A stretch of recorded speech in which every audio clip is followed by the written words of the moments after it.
Alright, gonna do one more for you. Not real happy with the way I wrote that. Writing on a tablet's super fun. So again, we say we're looking at the x. Right now we're looking at the x cubed. What times x gives me x cubed? That would be x squared. X squared times x gives me x cubed. X squared times 2 gives me 2x squared.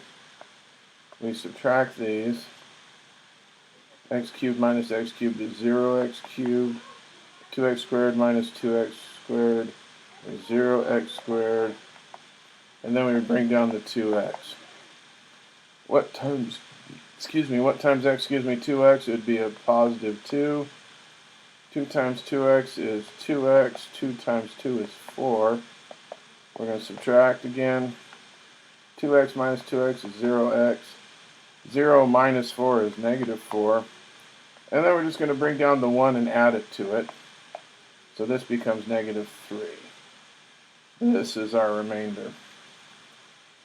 So if we were to write this in factored form, we'd have x plus 2 times x squared plus 2 minus 3. Or we could write our answer x squared plus 2 minus 3 over x plus 2. That's that one.